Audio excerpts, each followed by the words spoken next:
Assalamualaikum warahmatullahi wabarakatuh. Saya Deddy Supandi sebagai host di acara Aksara, sebuah program dan wadah informatif untuk banyak narasumber dan memberikan informasi kali ini seputar pendidikan, kesehatan, dan vaksinasi. Di pertemuan pertama kali ini, Aksara membawakan narasumber yang mungkin dikenal juga aktif di bidang kedokteran, bahkan seorang artis, dan juga dia adalah musisi.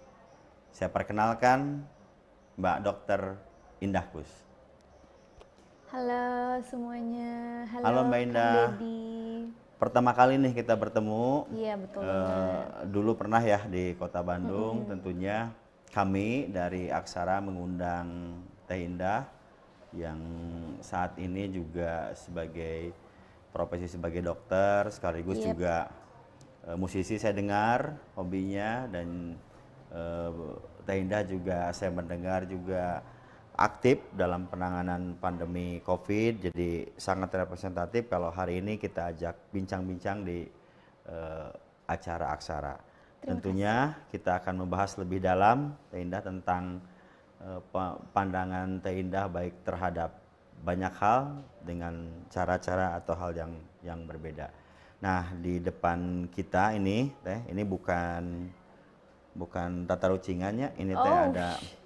ada pertanyaan, nanti Pertanyaan. tinggal dipilih. Tapi belum kan ya? Belum. Oh, belum. Nah, cuma apakah mau saya dulu yang bertanya atau Teh Indah dulu? Tapi di sini ada beberapa pertanyaan yang masing-masing bisa kita saling diskusi Oke. banyak hal tentang pendidikan kesehatan dan vaksinasi. Iya.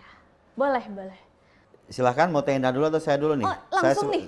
Saya sebagai Oh. tuan rumah menawarkan di acara Oke, Aksara. gimana kalau kita sweet, Kang Deddy? Sweet gini. Benar Oke. nggak? Sweet ya. Sa- 1, 2, 3.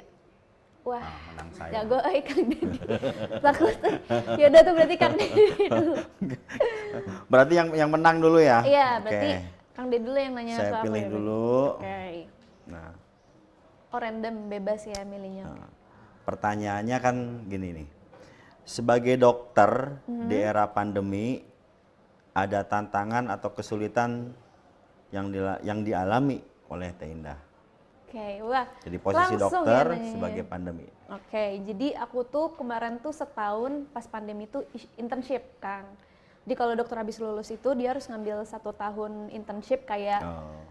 kayak magang tapi udah lulus di rumah sakit. Kebetulan Tap- pas pandemi kan. Tapi lagi masa pandeminya. Iya lagi aktif-aktifnya banget lah. Biasanya dari kan awal orang banget. tua banyak saya ditelepon ya oleh saudara. Nyesel saya masukin anak ke dokter gitu kan.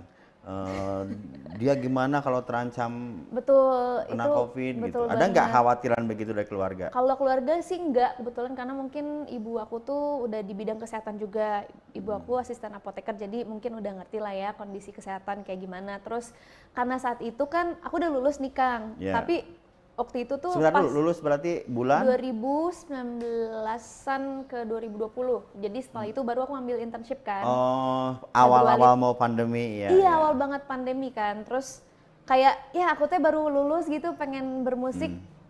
Tiba teh pandemi jadi banyak yang di offer tuh pada di cancel dulu kan. Ya udah deh, kalau gitu aku internship dulu saat itu. Ya udah aku internship dan itu masih jelek banget, kayak APD masih kurang banget. Ya. Ingat banget aku yang benar-benar dari jas hujan gitu-gitu Kang, masih sedih banget. Waktu itu aku masih di puskesmas. Sampai akhirnya aku dan teman-teman sempat kena juga karena mungkin APD-nya masih kurang segala macam. Oh, pernah kena juga di COVID. awal-awal. Jadi orang bilang alumni ya. Alumni. Betul, udah S2 kebetulan kalau aku. S2 2 kali. 2 kali, jadi keren banget sih, udah diimbus beberapa kali. Abis itu kan vaksin udah 3 kali, jadi kekebalan tubuhnya sudah lumayan cukup lah gitu. Itu udah lama banget sih. Terus akhirnya dari situlah ngerasain gimana waktu awal-awal banget tuh ujiannya tuh sebenarnya lebih kayak dulu kan masih orang-orang nganggapnya kayak tabu banget ya, masih yang dibilang ih hati-hati mah puskesmasnya dokternya pada kena gitu-gitu. Jadi kayak awal-awal Nah, itu tuh masih tantangan gitu. ya, tantangan yang Tantangannya kayak dialami. gitu. Nah, kalau kesulitan untuk kita sebagai seorang posisi dokter kepada masyarakat seperti apa pada saat itu? Kan waktu itu aku di puskesmas tuh sambil tracing juga Kang. Jadi kalau dokter internship itu nggak cuma sampai ngobatin, tapi kita juga nyari nih kalau ada pasien tuh rumahnya di mana, ketemu siapa aja masih begitu dulu ya, masih dulu banget. Nah, itu yang susah tuh karena kadang-kadang tuh masyarakat tuh masih nggak mau cerita kayak habis dari mana, ketemu Karena siapa. dikucilkan Itu saat Kang, itu. itu yang susah. Jadi harus ngebujuk, nggak apa-apa kok Pak, enggak. Jadi kitanya benar-benar kayak Iya. pacar Kang ke pasien. Iya, Nggak iya. apa-apa Pak, ayo cerita aja, ayo nggak apa-apa gitu. Apalagi Sih kalau pada susahnya. saat orang jemput ambulan jemput ke rumah Iya, itu pakai banget. APD itu udah viral Iya, banget. bahkan nggak COVID pun kan kita tetap harus full APD, jadi ya Nah. udah deh diliatin terus. Ada lagi nih, Teh. Ada lagi. Jadi karena saya tadi menang, jadi mas saya. Iya betul. Nah ini menurut Teh Indah ya, dalam melakukan penyuluhan untuk COVID ini sebaiknya seperti apa? Kan COVID ini kan tadi sulit banget kan waktu itu menyampaikan pendidikan kepada masyarakat, baik COVID maupun vaksin. Nah, sebaiknya untuk penyuluhan penanganan COVID ini caranya nih yang terbaik adalah seperti apa ke masyarakat? Kalau buat aku kayaknya sekarang udah mulai orang mau membuka mata deh Kang. Udah Sekarang, ya. jadi nggak kayak dulu awal-awal COVID itu bla bla bla, udah nggak kayak gitu sekarang. Bahkan mungkin penyuluhannya banyak yang lewat lagu, banyak tuh lagu-lagu yang Ya. pelayanan kesehatan kayak gitu-gitu loh. Jadi buat aku sih sekarang kita udah nggak susah banget, nggak sesusah kayak dulu. Sekarang udah bisa macam-macam hal yang bisa kita salurin tuh si penyuluhannya segala macam, nggak belak-belakan harus presentasi depan RT gitu-gitu. Kalau zaman dulu kan awal-awal kayak gitu kan. Terus juga orang-orangnya udah mulai terbuka, udah mulai pintar, udah mulai ngerti. Iya ada loh COVID tuh, dulu kan COVID. masih yang kayak nggak percaya kayak Bohong. gitu-gitu, bohong ah gitu kan. Kalau sekarang udah mulai enak. Jadi kalau menurut aku sekarang sebenarnya udah lebih gampang, lebih enak, dan lebih ke mulai di edukasiin tuh mungkin lebih ke vaksin ya kalau menurut aku. Karena kalau untuk COVID sih sebenarnya orang-orang udah mulai pintar sih kayak. Nah dengan COVID ini udah melandai, kesibukan apa lagi nih Bu Teh Indah sebagai dokter tuh? Saya dengar katanya ada rekaman lagu atau musisi. Ya, jadi karena udah mulai melandai, betul banget, seneng banget aku juga. Teman-teman di rumah sakit juga udah mulai bisa lebih dibilang santai, nggak juga sih karena ada penyakit yang lain, tapi paling nggak bisa rehat sedikit, bisa lebih lega sedikit, tapi juga tetap harus waspada. Terus aku juga jadinya udah mulai ada offer lagi untuk nyanyinya, udah mulai ada. Tipenya apa? Apa pop, jazz, terus misalnya dangdut kan gitu kan? Atau semuanya? Kalau aku lebih ke pop R&B. Oh. Pengen sih bisa dangdut, tapi aku tuh nggak jago dangdut Kang. Akang mungkin ya? Enggak, saya nggak hobi Susah, dua-duanya. butuh teknik Saya yang lebih keren hobi banget kalau dangdut. qasidah. Qasidah. Nah, itu kan dua hal yang berbeda nih Teh, antara musik dengan dokter. Saya pikir apa nyambung gitu kan. Bagaimana dua hobi ini antara pekerjaan sebagai seorang dokter yang fokus di kesehatan dengan musik kan sangatlah berbeda ya. Suka muncul nggak perdebatan di dalam diri kita antara dua hobi ini? Sebenarnya kalau dibilang beda banget, kalau dilihat dari luar tuh kayak beda banget Kang. Tapi sebenarnya tuh ada benang merahnya gitu loh. Jadi Contohnya? medis sama nyanyi atau entertainment tuh sama-sama art. Kayak kalau teman-teman kedokteran mungkin akan awam sama medis is an art gitu. Sedangkan musik juga sama kan art. Jadi kayak gimana kita cari ngasih obat atau penanganan tuh akan beda satu dokter dengan yang lainnya, karena ya tadi ngasih obat tuh ada artnya kayak gitu, ada seninya. Iya, cuman kalau misalkan ada perdebatan di dalam diri gitu ya mau pilih yang mana, sebenarnya itu udah lama Kang. Jadi dari aku koas kuliah banyak banget orang-orang yang kayak nggak mungkin lah dokter bisa jadi musisi juga, nggak mungkin kayak, atau misalkan orang-orang tahu aku masih kuliah, ini pasti kuliahnya nggak bener deh, habis bermusik terus, ada di TV mulu, mana ada belajarnya gitu-gitu kan. Tapi mungkin orang-orang nggak tahu aja di belakang itu tuh aku banyak mengorbankan tidur karena harus bener sekolahnya dan pengen jadi musisi juga kayak gitu-gitu. Tapi pada akhirnya tahu kalau aku nggak bisa milih salah satu Kang ternyata, karena dua-duanya ini kayak saling ngisi gitu. Ketika aku jadi dokter, aku tuh jadinya menerima keluhan pasien segala macam, jadi aku terima keluhan mereka, terus cara aku mengeluhkan diri aku sendiri ya aku bermusik kayak gitu. Jadi dua-duanya harus ada. Semangat Teh Indah, saya juga ikut banyak pengetahuan nih antara musik dengan kesehatan. Karena di diri saya pun juga sama ya, antara dunia kerja dengan vaksin juga ternyata sangatlah berbeda gitu kan. Karena itu Nah sekarang giliran betul. Teh Indah. Oke deh, aku Silahkan yang ambil. nanya. Gimana Sambil kalau aku diminum pilih ya. aja? Iya, mangga. Sekarang aku mau nanya nih, karena dari tadi tuh aku penasaran banget sama Kang Deddy dan mungkin teman-teman juga banyak yang penasaran juga ya. Boleh nggak sih Kang diceritain lagi kayak ini ada pertanyaan ya. Merangkap menjadi ketua percepatan vaksin dan kepala Disdik. Apa sih rahasianya Kang bisa sukses ngejalin dua-duanya? Nah kalau tadi kan aku juga Ya, gak cuma satu bidang, kalau Kang gimana? ya gini ya. Saat itu di tanggal 28 Juli, saya ingat 28 Juli saya ditelepon Tahun ini Kang berarti? tahun ini 28 Juli ada evaluasi dari pemerintah pusat bahwa vaksinasi di Jawa Barat paling rendah. Hanya kisaran di 50 sampai 68 ribu per hari. Nah, saya ditelepon bahwa kesimpulannya pemerintah provinsi ini akhirnya membentuk divisi khusus percepatan vaksin. Nah, kebetulan saya dipercaya menjadi ketua divisi percepatan vaksin. Saya langsung ya, karena hidup mah bagi saya begini, secapek-capeknya juga kita cari hal yang bermanfaat. Betul. Terus kedua, bagaimana caranya gitu untuk percepatan vaksin ini, kenapa sih di mana mogoknya gitu kan, sampai vaksin sehari saya seperti itu. Akhirnya saat itu yang paling awal saya bentuk Pokja. Jadi saya ketua divisi vaksin, saya bentuk Pokja percepatan vaksin. Yang Pokja itu saya angkat kepala cabang dinas. Gitu. Jadi saya sampaikan ada inovasi tentang vaksin gendong. Jadi satu orang siswa membawa orang tua dan kakek neneknya gitu. Nah, jadi mulailah dari situ sampai akhirnya tembus yang paling tinggi per hari di tanggal 28 Agustus. Jadi tepat selang 1 bulan. 1 bulan. Selang 1 bulan Okay. itu mencapai di 464 ribu per hari gitu kan. Ya capaian yang paling tinggi lah di nasional, hanya memang kita Jawa Barat penduduknya aja paling banyak gitu. Wow, Gitu Teh. keren banget. Coba rahasianya gimana Kang, kok kayak itu 1 bulan tuh cepet pisan gitu?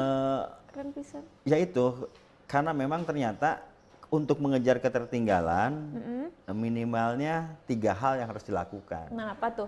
Satu, desentralisasi.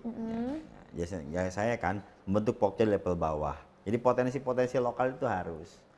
Desentralisasi ini nanti akan mengarah kepada pemberdayaan kan. Yang kedua, kolaborasi. Kolaborasi semua diajak kan. Ada ikatan alumni, saya ajak. Ada juga kelompok organisasi yang mau menyelenggarakan vaksin, ayo kita ajak. Dan yang terakhir ya inovasi. Jadi harus ada inovasi kayak tadi, inovasi untuk meningkatkan vaksin lansia, pekan cinta lansia kan gitu kan, pekan disabilitas, itu inovasi-inovasi yang perlu dilakukan karena ternyata bangsa kita, masyarakat kita masih butuh dengan tanda kutip yang tadi. Iya, butuh diajak, makin diajak Iya, ya. Tapi itu keren sih untuk, kalau aku dari segi yang nggak ngerti nih soal yang begitu-gitu, kayak 1 bulan tuh cepet banget sih. Apalagi dengan akan kepikiran bikin programnya kayak gimana. Gak kepikiran juga sih aku kayak anak mahasiswa ngajakin orang tua sama kakeknya tuh kayak tidak pernah terfikirkan. Tapi itu ternyata sangat berhasil gitu. Keren banget Kang. Kita lanjut ke pertanyaan selanjutnya nih. Sorry, ini podcast aku kayaknya. Aku ambil alih dulu ya sekarang. Siap. Terus, oh iya ini menarik sih, kayak ini ada lagi pertanyaannya Kang. Menjadi kepala Disdik itu pernah jadi impian gak sih Kang? Atau sebenarnya udah pernah kepikiran gak sih? Atau sama sekali nggak kepikiran sebetulnya? Terfikirkan sih tidak ya. Cuma saat tahun 1998, Oh wow, aku ya saat saya mahasiswa lah, atau kalau dalam istilah tanda kutip di sekolah saya Praja, itu ada pengkaderan. Oh, Ada pengkaderan. macam OSIS gitu bukan Kang? Ya, Beda. pengkaderan senat lah. Oh iya. Pengkaderan senat. Yang pengkaderan senat itu dibuatnya seperti miniatur pemerintah daerah. Kan gitu. Nah, hasil pengkaderan yang dilakukan oleh kampus, ya jabatan saya kepala dinas pendidikan gitu. Oh, Jadi cocok. sampai saat itu tahun 98 ya secara kesehatan pengkaderan saya ke Pendidikan Pendidikan. Setelah itu tidak terfikirkan karena basic saya di pemerintahan, tapi ya kita akhirnya mengalami beberapa tahapan teh.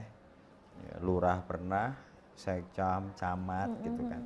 Nah, jadi belum terfikirkan kaitan dengan Kepala Dinas Pendidikan. Keren sih, ya ampun. Berarti memang udah jiwa-jiwa. Ya, dan ternyata hari ini ya luar biasa distrik itu. Karyawannya paling banyak gitu kan. Jadi dari 36.000 ASN di Jawa Barat, bayangin aja 28.000-nya berada di distrik gitu. Wes, tepuk tangan dulu, teman-teman. Keren. Wah ya ampun, berarti udah ada jiwa-jiwa kepemimpinannya udah lama ya Kang. Dan ternyata sekarang sangat bermanfaat gitu buat orang-orang sekitar. Mantap. Lanjut nggak nih? Oh, kita harus gantian lagi Kang. Akang dulu berarti.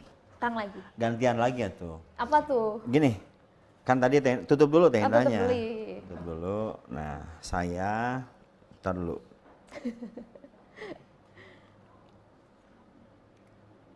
Nah, saya pengen nanya nih.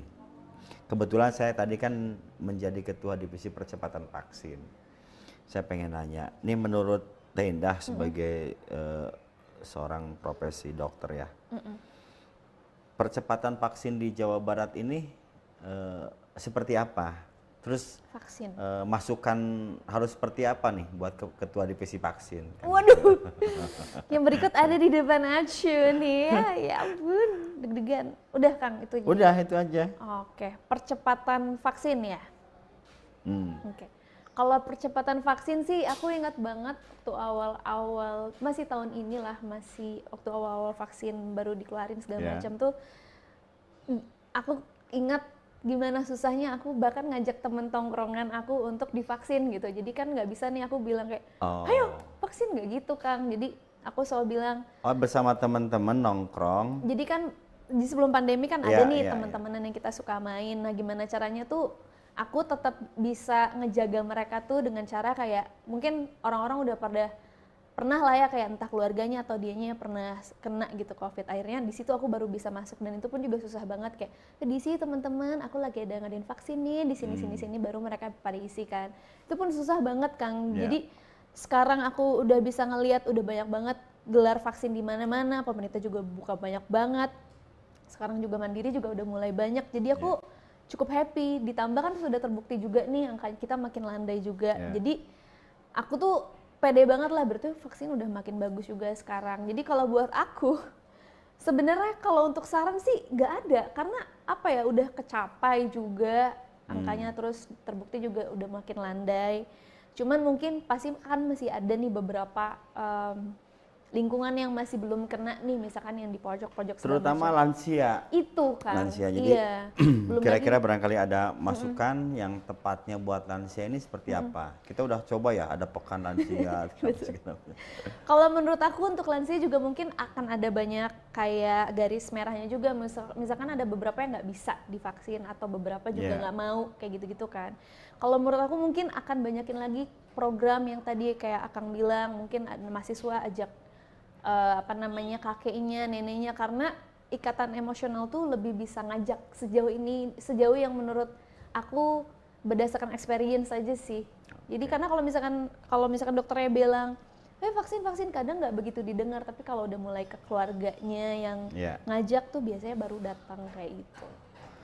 Jadi makasih masukannya. Nah, terakhir dari saya, sebelum nanti pindah ke Teh Indah. Kan tadi ada musisi, ada dokter. Ini cerita nurani nih. Cerita nurani. Sebetulnya Teh Indah ini lebih memilih sebagai musisi atau lebih memilih sebagai dokter? Jujur ya. Untuk sekarang nih? Ya, untuk sekarang pokoknya. Ini nanti akan ada pertanyaan nih dari teman-teman audiens juga yang masuk di kolom chat ke saya nih. Yang tadi ini ada pertanyaan seperti itu. Nah, sebetulnya Teh Indah ini kalau ditanya lebih memilih jadi dokter atau lebih memilih jadi musisi, kan dua pilihan. Betul. Jangan milih atau. Iya, Kan enggak, musisi enggak, atau siap-siap. Waduh. Oke, kalau disuruh milih mana tuh dari dulu tuh itu pertanyaan sejuta umat, Kang. Oh, Gitu. Aku udah pernah milih salah satu. Jadi aku pernah fokus di kedokterannya, terus aku juga pernah fokus di entertainmentnya sampai cuti koas. dua-duanya pernah coba. Aku udah pernah coba Oke. dipisah gitu kan. Tapi pada akhirnya aku nggak bisa ternyata ngelepasin salah satu. Cuman Oh, aku ngelepasin ini nggak bisa, ngelepasin nggak Kang, bisa. nggak bisa. Jadi kayak somehow itu tuh jadi buat Seperti hidup aku mata balance. uang, Iya, dua jadi sisi mata uang gitu. kalau aku kedokteran mulu nih, nggak ngerjain entertainment, aku pasti stres banget sih. Karena gimana pun aku tuh bisa nyalurin apa yang ada di dalam keluh kesah aku tuh lewat musik kan. Begitupun Oke. sebaliknya. Karena buat aku jadi dokter tuh aku jadi lebih lebih banyak bersyukurnya juga kayak ketemu pasien yang mungkin kebutuhannya beda-beda. Ya. Nggak seberuntung aku juga, jadi kayak banyak hal yang aku bisa dapetin gitu jadi dari jadi dokternya kayak gitu. Tapi kalau sekarang disuruh pilih mana, aku mungkin akan lebih pilih di musik gitu kan. Kalau sekarang, Alasannya? alasannya? Alasannya karena aku udah lulus dokternya dan sekarang aku Oh. buka klinik online Iya, iya, iya. gitu bareng sama teman-teman. Jadi kayak aku tetap bisa ngerjain dua-duanya, tapi aku mau fokus di musiknya sekarang gitu. Kira-kira di musiknya ini ada lagu yang akan dibawakan, artinya karangan Sekarang nih, Tenda sibuk. sendiri? Kalau Atau aku mau ada- sekarang dibawakan? Aku ada lagu terakhir tuh yang paling disuka sama teman-teman, judulnya Endless Loop. Tapi isinya bahasa Indonesia, judulnya Endless Loop. Oh, Aku nyanyiin dikit kali ya di boleh, sini ya. boleh. Jatuh cinta berulang kali pada orang yang sama, tak pernah ku rasakan sebelumnya, sulit ku percaya. Luar biasa. Gitu. Luar Coba biasa. didengerin, teman-teman. Kayaknya udah coba naik rekaman tuh, udah keren. Aduh, alhamdulillah udah. Paling bentar lagi di tahun depan akan ada keluar mini album juga Oke. sih. Ya, barangkali dari terakhir dari Oh, terakhir dari aku Tenda. ya. Kai. Oke, ini nih. tapi jangan suruh saya nyanyi ya, saya nggak bisa nyanyi. Iya, baru aja mau nyuruh. Ini tadi dance TikTok kan gitu tapi. Biasanya kalau sama Dokses kita TikTok kan. Kayak buat Kang Dedi. Sudah siap dengan Udah siap. Sebagai kepala Disdik, bagaimana Akang ngerespon para netizen nih? Pasti kan banyak banget demand gitu di medsos kan, terkait komentar atau pertanyaan yang selama ini gitu, pas lagi ngejalanin tugas. Ada nggak yang bikin keganggu nih gara-gara netizen? Saya biasanya netizen itu saya tanggapi ya. Dibales Dan kan? dibales.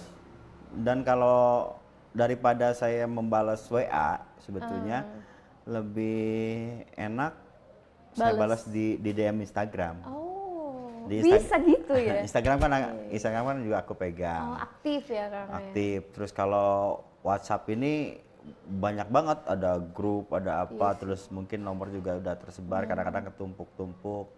Kalau kita lagi balas di WhatsApp,